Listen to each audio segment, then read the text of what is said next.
You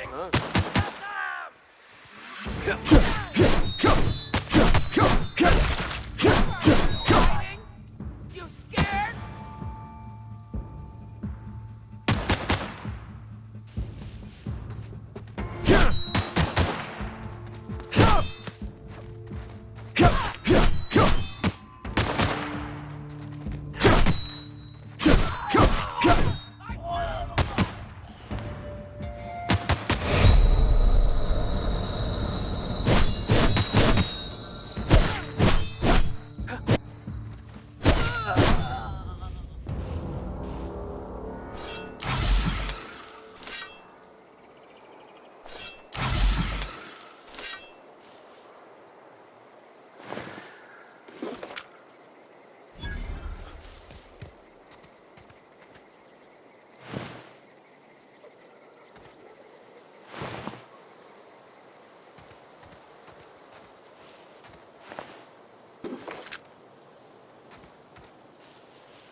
Whoa, hey.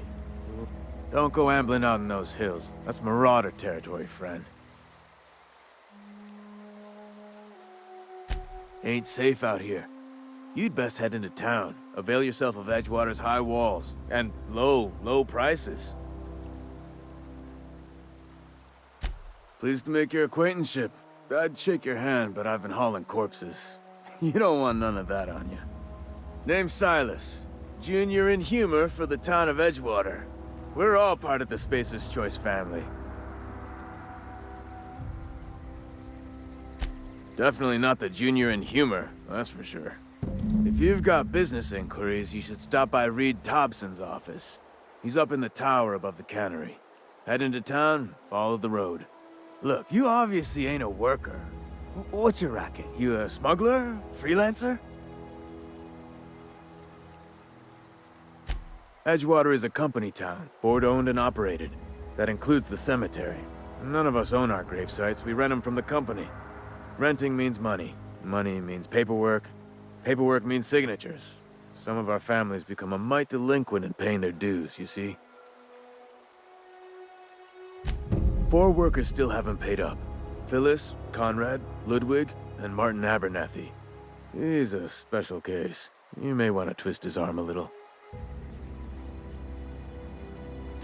Conrad's got a barbershop in town. Phyllis works at the cannery most hours. Abernathy... I ain't seen him in a few days. His domicile is near the cannery. You'll find him in town. All except Ludwig, that is. He's over by the landing pad.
Miss Holcomb, I need you to explain this with less. The grease monkey are...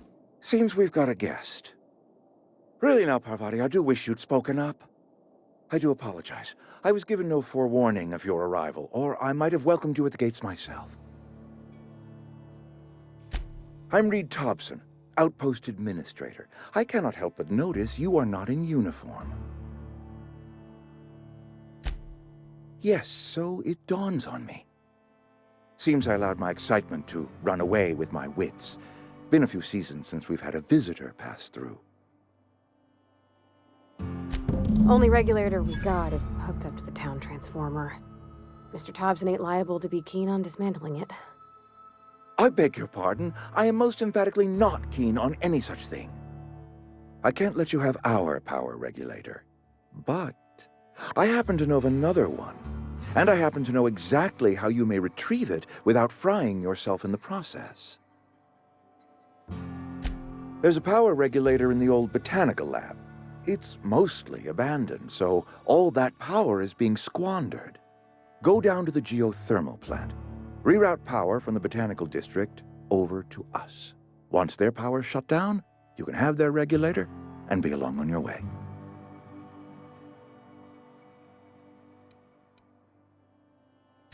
The geothermal plant was built by our owners, Spacer's Choice. Lit up the whole Vale once upon a time. Most of the Vale is now abandoned. All that power is going to waste.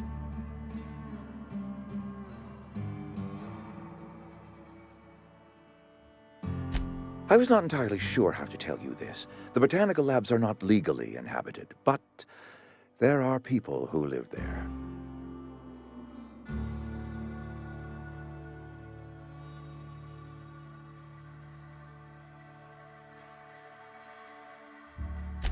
The people living in the botanical labs. They're deserters, former workers. I need them back at their posts. I need them to come home. My hope is that by cutting off their power, you will convince those deserters to come back to town.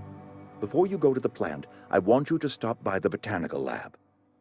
Speak to their leader, Adelaide. Tell her the power's about to go, and that it's time her band of deserters came back to town. My dad told me all about the plant. Taught me all he knew. I could come in useful. I mean, if that's all right with you, Mr. Thompson. Sir.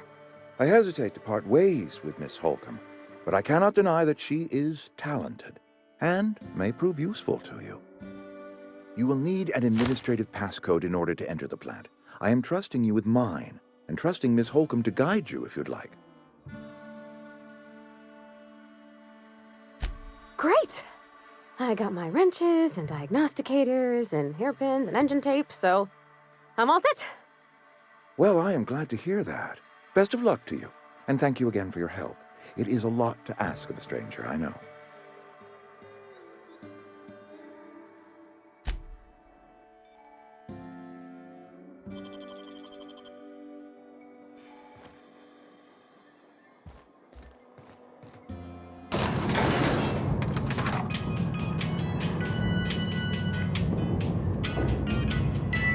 We better clear out of Mr. Thompson's office before we talk.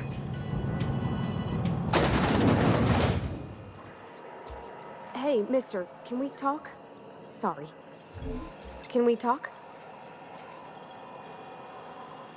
Sorry. You just want to get out of here. And you likely don't want to tag along like me. It's just, Mr. Thompson has his own view on matters, on account of it's his job and what all, but that's not the only side of the tale. To Mr. Thompson, a person's a gear. It does its job quiet-like. If it squeaks or stutters, it gets replaced. The deserters are decent folk. I knew some of them before they left.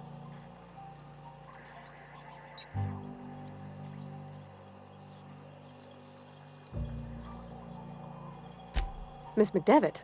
Oh, gosh, no. She was a real important person. A flavorist. Made all the food taste decent. She used to work up in the big office with Mr. Thompson. All I know is she left after her son died. It was a real big to-do. I could hear them both yelling clear from my own place.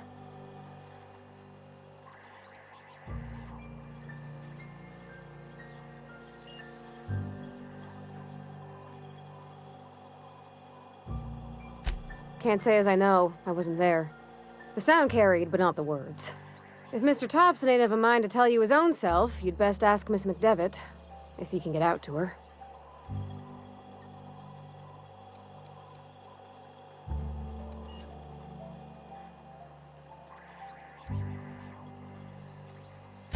I don't know anybody well.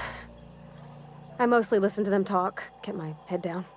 There was a boy named Thomas who used to follow me around, asking questions about the stuff I fixed. He was real sweet to me. Not any sort of dissident. Life's hard here, especially for them that don't fit in so well. We're one big Spacer's Choice family, but every family's got the one the rest whisper about. Mr. Thompson's aiming to take away their power. They'll have no lights to see, nor heat to cook. They'll be at the mercy of marauders, or worse.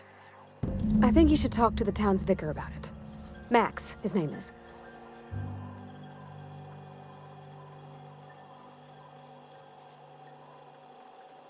Thanks, mister. I just think when you gotta make a decision that'll hurt somebody, it's best to think on the right and wrong of it. That's what my dad used to say anyways.